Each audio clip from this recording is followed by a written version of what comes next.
You're building yourself wrong. I don't mean your goals are wrong or your dreams are misguided. I mean the entire architecture of your self-improvement is backwards. You're constructing a house with all windows and no foundation.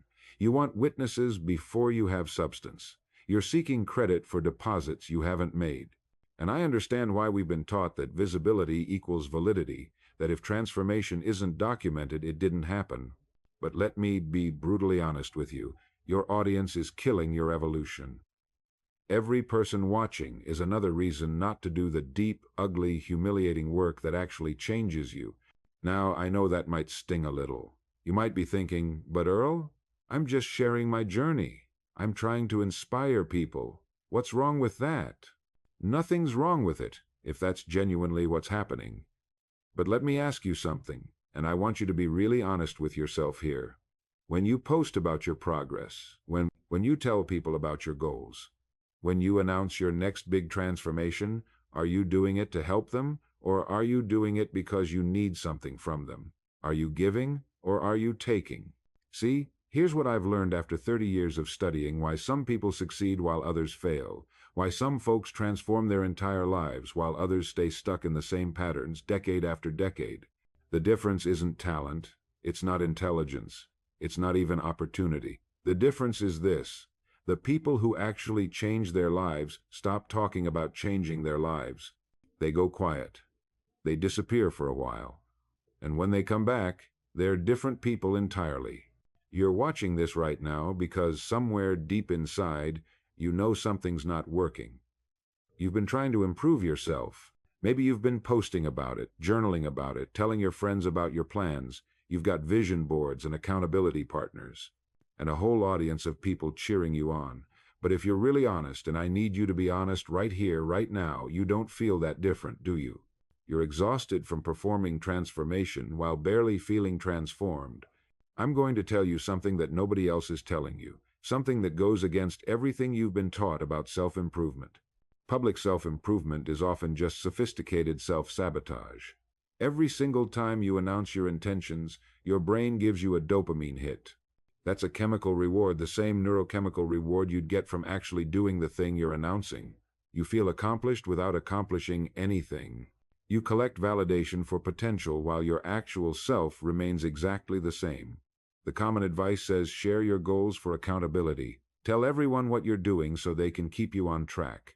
I'm telling you, that's precisely backwards for most people. You know, what accountability to strangers becomes performance. And performance becomes pressure, and pressure becomes either paralysis or, even worse, shallow action designed to look good rather than be good. You start doing things that make great before and after posts, instead of things that actually change who you are at your core. Let me take you back to a moment that changed everything I understood about growth. It was about 15 years ago, and I knew two men. Both of them wanted to build businesses. Both of them had good ideas, solid ideas that could work. Both of them had the same amount of time, roughly the same resources, similar backgrounds. But the way they went about it, that's where everything diverged. The first man, let's call him Jack, he was what I call the announcer. Every coffee meeting with Jack was like attending a TED Talk. He had business cards printed before he even had a business. Think about that for a moment. He had a title for a company that didn't exist yet. He posted motivational content every single day on social media. He told everyone, and I mean everyone, about his revolutionary idea. He collected advice from anyone who'd listen. He gathered contacts, cheerleaders, people who'd pat him on the back and tell him how great his idea was. His entire identity became entrepreneur before he'd made a single sale, before he'd served a single customer, before he'd solved a single real problem for a single real person. 6 months into this journey, Jack was exhausted. Not from building the business, from managing expectations, from keeping up with all the people he'd told, from maintaining the image he'd created. A year later, the idea was abandoned, gone. And you know what? Within a month, he'd found a new one to talk about, a new dream to announce, a new identity to try on in public. Now, the second man, I'll call him Robert. Robert mentioned his idea to me once, just once. We were having lunch, and he said, "Earl, I'm working on something. I think it might be good." That was it. No details, no grand vision speech, No asking me to invest or connect him with people or validate his concept. Just a simple statement of fact. I'm working on something. Then Robert disappeared. I don't mean he left town. I mean he stopped showing up to social events, stopped responding to invitations. When people asked what he was up to, he'd give the vaguest answers. Oh, just staying busy, working on a project. No elaboration, no excitement in his voice. No need to convince anyone of anything. There were no social media updates, no progress reports, no behind-the-scenes content, nothing. I actually started to worry about him, to be completely honest with you. I thought maybe he was depressed or going through something difficult. I'd see him occasionally, and he looked tired. He'd lost some weight. He had this far-off look in his eyes, like he was working on some complicated math problem in his head even while we were talking. But he never complained, never explained, never asked for encouragement or validation or advice. 18 months later, 18 months of near silence, Robert emerged with a functioning, profitable business.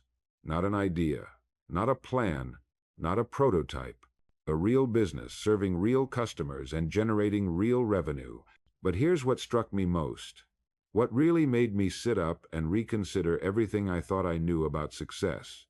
Even then, even after he'd actually built something substantial, Robert didn't announce it. He didn't throw a launch party. He didn't post about his journey. He didn't write some inspirational piece about perseverance and believing in yourself.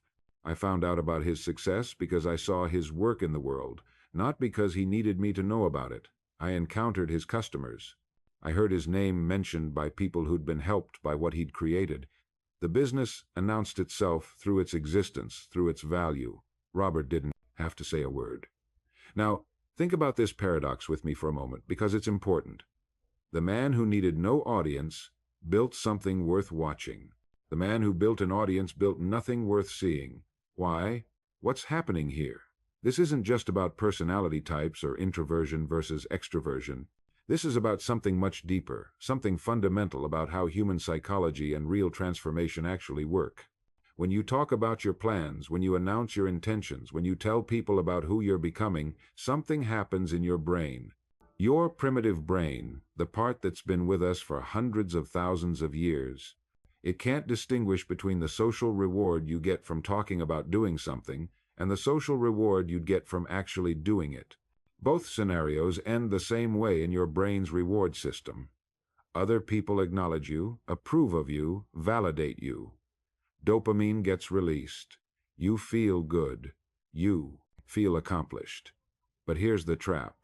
When you get that dopamine hit from announcing your plans, you've just removed the primary psychological driver that would push you to actually follow through.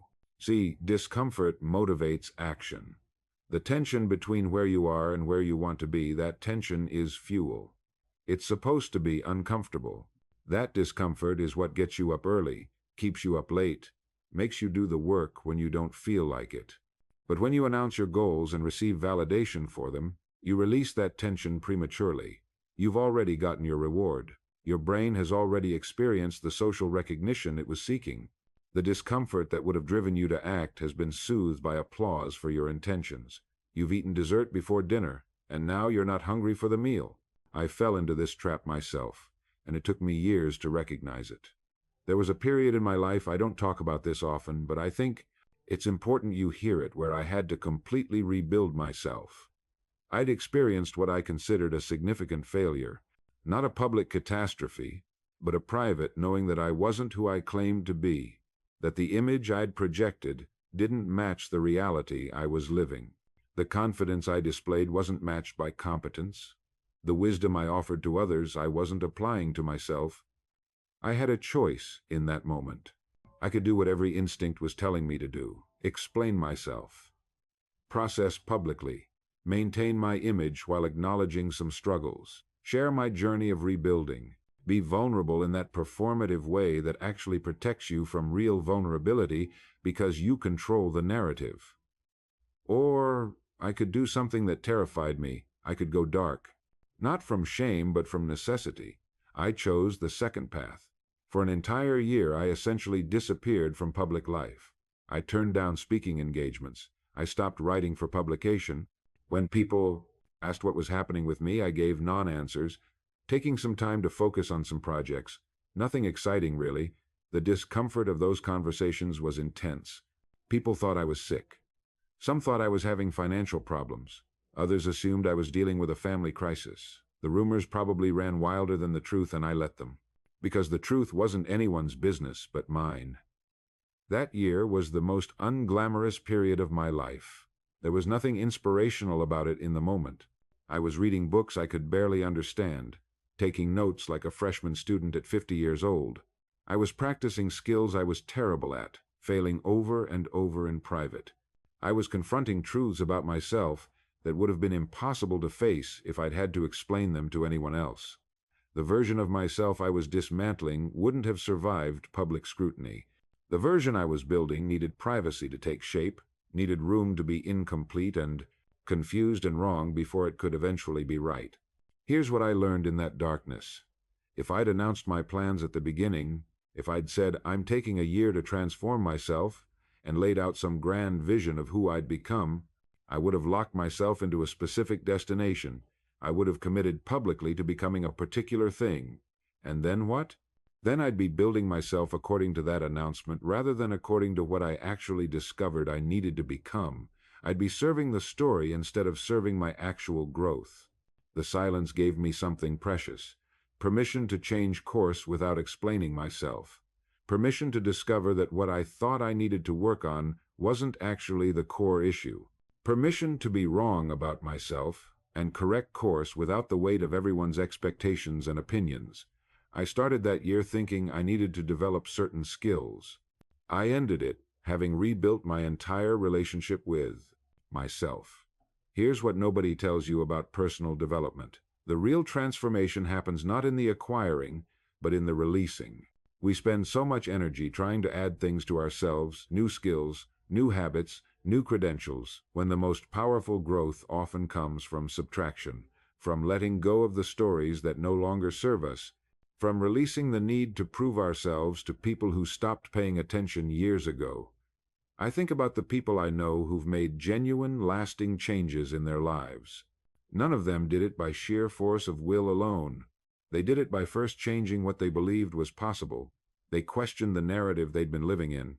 They asked themselves, what if the thing I've always believed about myself simply isn't true? What if you're not actually bad with money, you just never learned how it works, and you've been operating with the financial education of a 12-year-old? What if you're not inherently disorganized? You're just trying to manage 21st century complexity with systems designed for a simpler time? What if you're not weak for struggling, you're human for feeling, and brave for continuing anyway? The stories we tell ourselves don't just describe our reality, they create it. They become self-fulfilling prophecies that shape every choice we make, every risk we take or don't take, every door we walk through or walk past. And the most insidious part? We defend these limiting stories.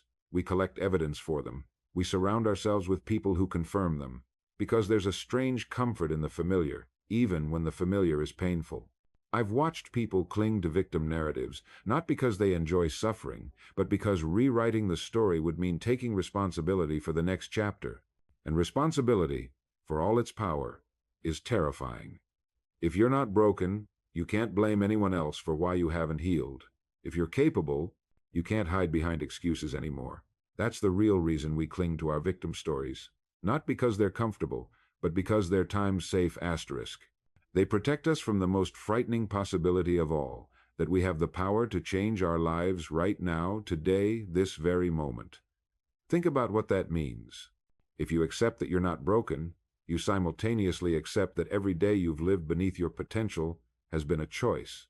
Not a conscious choice, perhaps, not a malicious one, but a choice nonetheless. And that stings. It stings to realize that the life you've been tolerating isn't something that happened times to times you. It's something you've been unconsciously times choosing, times through 1,000 small decisions every single day. The snooze button you hit instead of getting up to write that book. The argument you started instead of having an honest conversation. The dream you mocked in your own mind before anyone else had the chance to. These weren't forced upon you by your childhood or your circumstances or your trauma. These were your choices, made from the beliefs you carried about who you are and what you deserve. But here's what's beautiful about that realization. Once you get past the sting, asterisk, if you've been choosing this life unconsciously, you can choose a different one consciously. Asterisk. The same power that's been keeping you small can be redirected toward making you expansive. The same creative force that's been generating elaborate stories about why you can't can be harnessed to imagine how you will. That's what responsibility really is. Not blame, not shame, but recognition of your own authorship. You are writing the story of your life with every thought you think, every word you speak, every action you take. Most people are writing unconsciously, repeating the same chapters their parents wrote, their teachers wrote, their culture wrote. But you can pick up the pen and write something new, not because you're broken and need fixing, but because you're whole and capable of creating. When you truly understand this, the question changes. It's no longer, what's wrong with me? It becomes, what do I actually want to create with this one precious life? And that question, that single shift in perspective, changes everything. Because now you're not playing defense anymore. You're not spending your days trying to fix what's broken. You're standing at the threshold of possibility, architect's pencil in hand, looking at the blank canvas of your future. Let me tell you what happens next. When you stop searching for what's wrong and start building what's right, you discover something remarkable. You already have everything you need to begin, not to finish, to begin. And beginning is the only thing that matters right now. Think about the people you admire most. The ones who've created meaningful lives, who've built something lasting. Did they wait until they felt completely whole? Until every wound was healed? Every insecurity resolved? Every fear conquered? No, they started building while they were still figuring things out. They planted gardens while still processing grief. They wrote books while still learning to spell confidence. They built businesses while still battling doubt. The wholeness they found, they didn't discover it by searching. They created it by building. Here's what I mean. When you commit to creating something, a business, a body of work, a family, a skill, a contribution, you're not just making something external. You're simultaneously constructing internal architecture. Every time you choose creation over complaint, action over analysis, building over brooding, you're adding another beam to the structure of your character. The entrepreneur who launches despite fear isn't just building a business, she's building courage. The artist who shares imperfect work isn't just creating art, he's creating resilience. The person who helps others while still healing isn't just offering service, they're constructing purpose from pain. This is the secret they don't tell you in therapy or self-help books. Wholeness isn't found in the absence of brokenness. It's forged in the act of creating despite it. You become whole by doing whole things, by acting as if you already are what you're becoming. And here's where it gets really interesting. When you shift from fixing to creating, your relationship with your own story transforms completely. Those experiences you've been trying to overcome, they become raw materials. The sensitivity that felt like weakness, it becomes the very thing that allows you to create with nuance and depth. The struggles that seemed like setbacks, they become the source of wisdom you'll share with others who are walking similar paths. And here's what's fascinating about this journey. The more clearly you define what you want, the more opportunities begin to appear. Not because the world suddenly changes, but because you've changed. Your awareness has shifted. You've tuned your mental frequency to recognize the chances that were always there, hidden in plain sight. I've seen this happen countless times. A person decides they want to write a book. Suddenly, they notice writing opportunities everywhere. Conversations that could become chapters. Experiences that illustrate perfect lessons. People who know publishers. It's not magic, it's focused attention combined with purposeful action. Your definite major purpose acts like a magnet. It attracts the resources, the people, the information you need. But you have to hold it clearly in your mind. You have to think about it, visualize it, feel what it would be like to achieve it, not just once, but consistently. Make it part of your daily mental practice. Write it down, read it every morning and every evening. Let it become so familiar that it shapes your automatic thoughts. Because here's the truth, we become what we think about most of the time. If you're thinking about your goals, about growth, about contribution, you'll move toward those things. If you're thinking about problems, limitations, and why things won't work, you'll move toward those instead. The quality of your life is determined by the quality of your thoughts. And the beautiful thing is, you get to choose. Every single day, every single moment, you get to decide what you'll focus on. Will you focus on what's wrong or on what's possible? Will you dwell on past failures or on future achievements? Will you see obstacles or opportunities? This isn't about ignoring reality or pretending problems don't exist. It's about choosing where you direct your creative energy. Problems acknowledged can be solved. Problems obsessed over become prisons. There's a profound difference. Think of your mind as a garden. Whatever you plant grows. Plant seeds of doubt, fear, and limitation, and that's what you'll harvest. Plant seeds of possibility, determination, and purpose, and you'll harvest something entirely different. But most people never consciously choose what they plant. They let random seeds blow in from wherever, and then wonder why their garden looks the way it does. Be deliberate. Be intentional. Guard your mind like you'd guard your most precious possession, because that's exactly what it is.